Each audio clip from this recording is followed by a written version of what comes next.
Muy buenos días a todos y todas. Les damos la más cordial bienvenida en este conversatorio titulado Desde la Tierra y la Memoria, Relatos de Licanray y Villarrica. Saludamos especialmente al equipo directivo de nuestro establecimiento, a la directora señora Mariana Parra Oces, al subdirector y encargado de convivencia escolar, señor Leonel Vargas Silva, al jefe de la unidad técnico-pedagógica, señor Jonathan Toro Parra. Saludamos también a la directiva general de padres y apoderados, a su presidenta, señora Maciel Cortés Gálvez, a la secretaria, señora Claudia Córdoba Baeza, y al profesor asesor, señor Gabriel Muñoz Mendoza. Asimismo, damos la bienvenida a nuestros expositores, al profesor e historiador Jaime Beltrán Castro, al profesor de historia Marcelo Riquelme Toro, junto a los estudiantes de cuarto medio, Adonis Rivas, David Arias y Daniel Sepúlveda. Al Gulamstún de la comunidad Pablo Marifilo, don Héctor Lefinao Marifilo y su señora Inés Micanqueo. A la señora Nidia Escalona Aquebeque, hija de los primeros colonos que llegaron a Licanray. Saludamos también a nuestros apoderados, invitados y estudiantes presentes. Queremos destacar además la presencia de dos estudiantes reporteras escolares, Isidora Velázquez y Victoria Cañicul, quienes estarán cubriendo esta actividad. Hoy nos convoca un propósito común: rescatar la memoria viva de nuestro territorio, reconociendo en ella una fuente de aprendizaje, identidad y sentido de pertenencia. Iniciamos este conversatorio con la participación del profesor e historiador Jaime Beltrán Castro, quien presentará la reedición del libro Los Ceros de Villarrica, 1936, de Kurt Bauer. A través de esta obra se abordará el sitio de Villarrica en los últimos años de la ciudad en el siglo XVI, desde una perspectiva que combina historia y narrativa. ¿Podemos aplaudir? Por favor.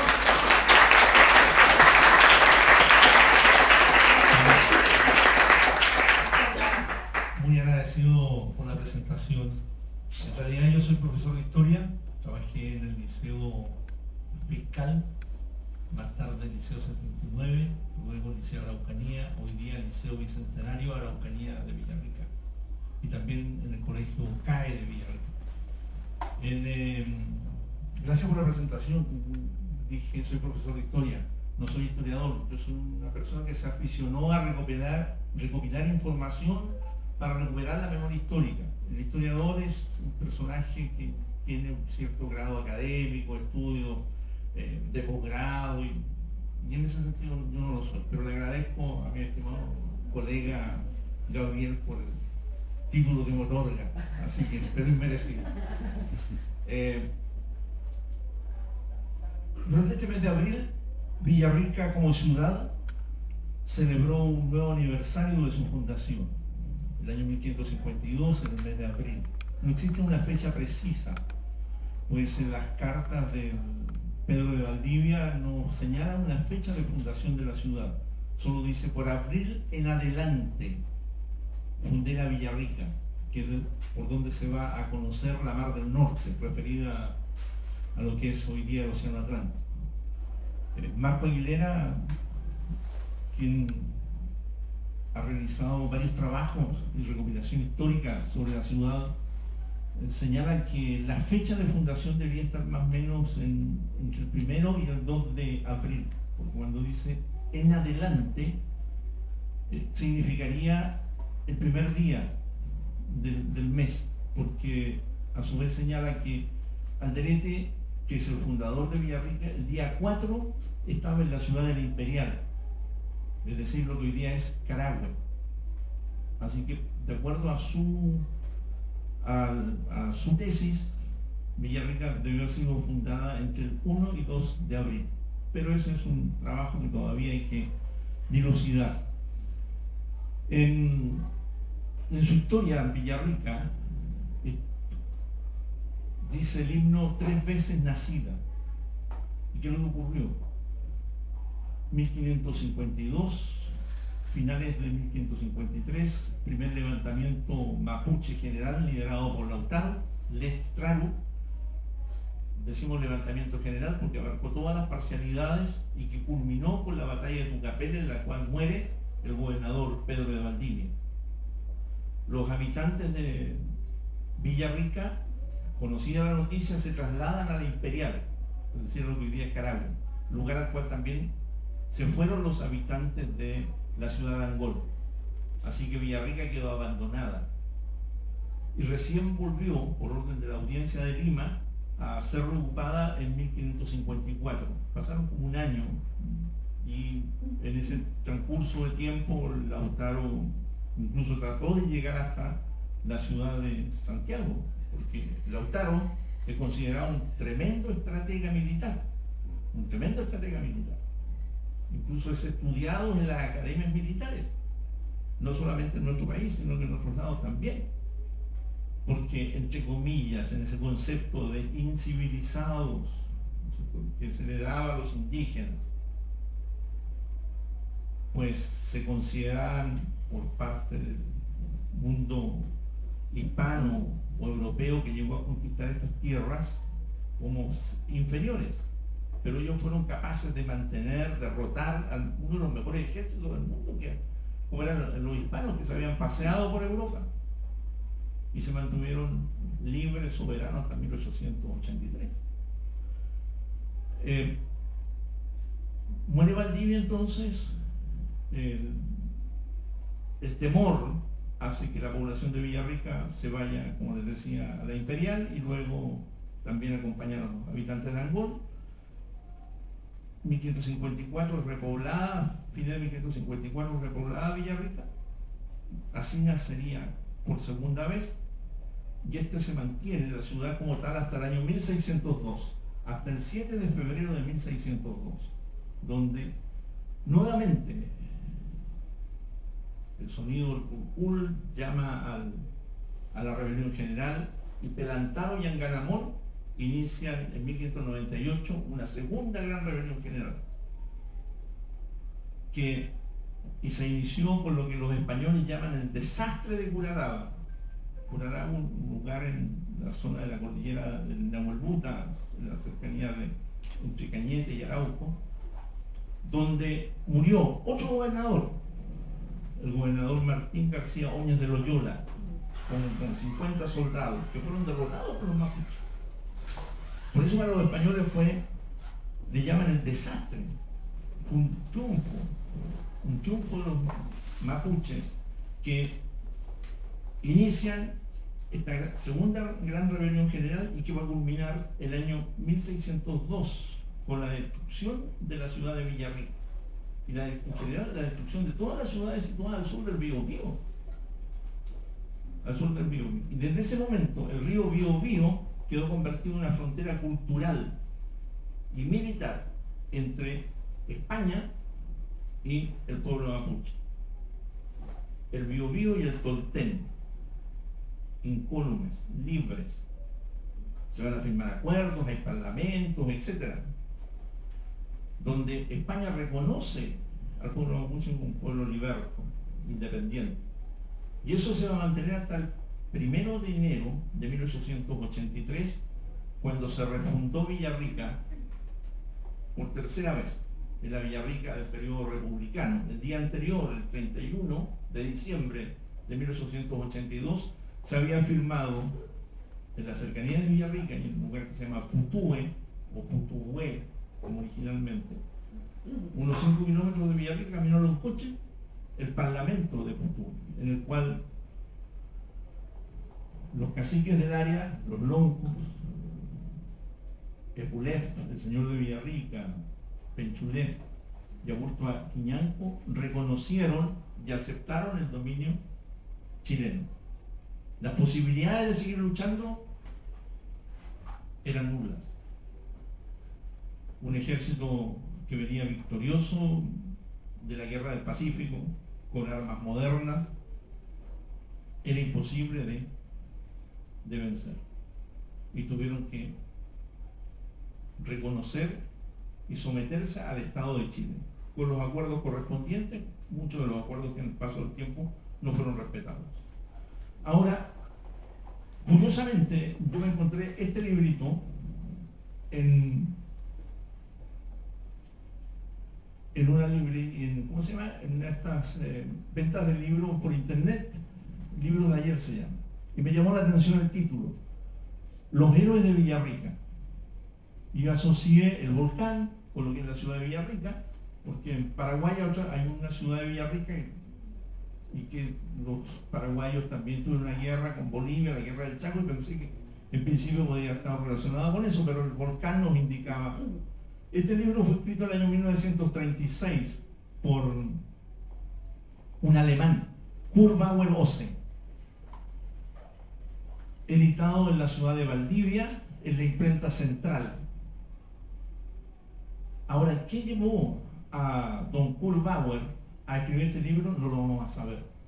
Lamentablemente él no dejó descendientes.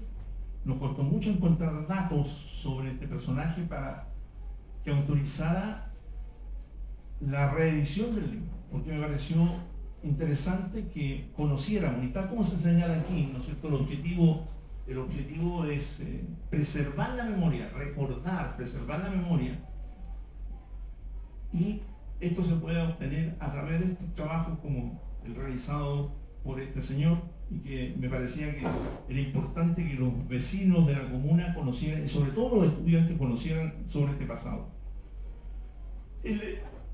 Don Kurt Bauer fue profesor, fue rector del Liceo Alemán de Valdivia, del Liceo de Puerto Varas y del Liceo de la Unión.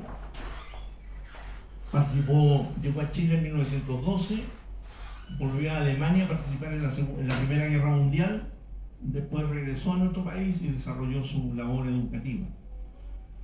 Ahora, ¿de qué narra este? ¿Por qué se llama así, Los héroes de Villarrica? Logramos hacer la reedición que está en este texto, se mantiene el original, la autorización pertinente nos indica que hay que mantener la portada, sin hacerle modificaciones, ni tampoco lo escrito por el autor, incluso mantener el mismo tipo, la grafía de la época. Por ejemplo, en la época la I griega no se incorporaba con I latina, así que en eso se mantuvo. Y le agregamos aquí una traducción al inglés, porque no solamente el objetivo es que sea un material didáctico para el establecimiento, sino que también para ser conocido por el turista que llega a esta zona. Ahora, Los héroes de Villarrica narra los últimos 4 años de la Villarrica del siglo XVI. Villarrica en algún momento llegó a tener unos 700 habitantes, una ciudad bullente, pujante, en buenas relaciones con los indígenas del sector. No hay que olvidar que existían los llamados indios amigos. El concepto de indio hoy día en un sentido peyorativo, gracias. En la época no lo era la forma de nombrar a los indígenas. No olvidar que Colón, cuando salió en la búsqueda de esta nueva ruta para llegar a las Indias, y llegó a estas tierras y por eso le llamaron Indias, las Indias occidentales, y de ahí el concepto de indio. Hoy día tiene una connotación indio distinta a la que teníamos en la época, por eso hablamos genéricamente de indígenas, los indígenas. Entonces, los llamados indios amigos o indios de paz, que colaboraban, y aquellos otros que se van a levantar, y que asociados a este levantamiento general de Pelantaru, Cuminahuel es el que va a dirigir el sitio a la Villarrica. Ofrecieron en varias oportunidades la rendición a los habitantes de la ciudad, lo que no se dio. El sitio fue entre el año 1598 a 1602. Hay varios acontecimientos hazañosos. Los españoles no recibieron ningún tipo de ayuda por diferentes circunstancias. Estuvieron aislados y poco a poco se fueron agotando las provisiones. Llegó a tanto esto que el hambre va a significar finalmente que tengan que practicar la antropofagia, es decir, alimentarse de los congéneres que van falleciendo. Tiempo atrás me encontré en una entrevista a uno de los sobrevivientes del avión uruguayo, y él decía que y explicaba que antropofagia y canibalismo son dos conceptos distintos, si bien es cierto apuntan a lo mismo, alimentarse de los congéneres.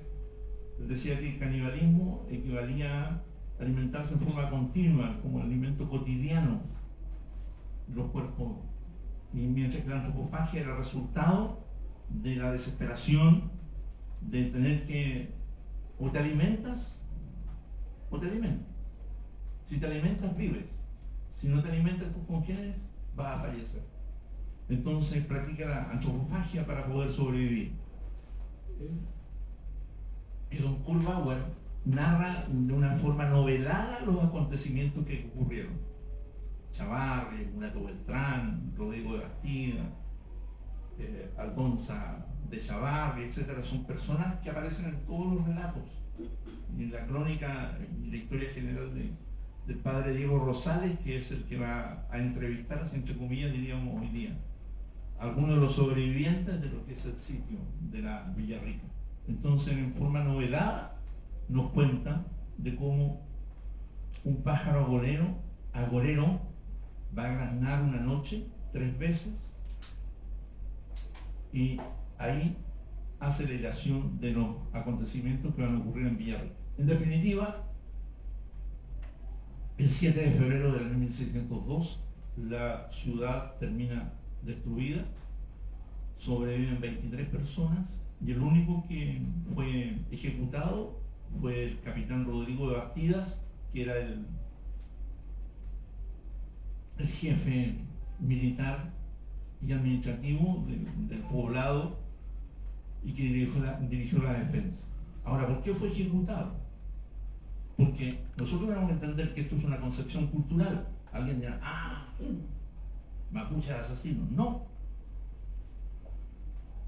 Les digo una concepción cultural. ¿Por qué? Porque vean en ese jefe militar que les dijo las 4 o 5 veces que le ofrecieron ríndanse, nosotros seguimos luchando.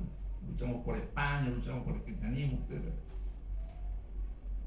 Vieron en él la valentía, el valor de las personas, la valentía para enfrentar el desafío tan grande que tenían en el momento. Y eso era digno de admiración. Ese es el concepto que se tiene en torno al sacrificio humano que se va a realizar de haber ejecutado a Rodrigo de Bastida, como una forma de admiración para incorporar esa valentía en aquellos que habían sido los vencedores. Sobrevivieron 23 personas, de los cuales tras algunos años de cautiverio, 15 años más o menos, van a ser liberados y van a volver al lado español. Eso nos cuenta este texto que pude reeditar gracias al aporte de algunos exalumnos y amigos que posibilitaron el financiamiento para lo que es el trabajo. Así que en torno a eso es este trabajo que nos dejó este alemán, Kurt Bauer, escrito en 1936, es decir, hace 90 años atrás. Debe ser el primer trabajo que hay sobre la Villarrica del periodo republicano, sobre la Villarrica de lo que es el siglo XVI. Esta ciudad que fue la 6ª ciudad en ser fundada en nuestro país y que hoy día es la cabeza de la comuna y a la cual está incorporada Licanray, y que en algún tiempo Licanray también, quizás más cercano que lejano, también podrá ser convertida en comuna. Muchas gracias.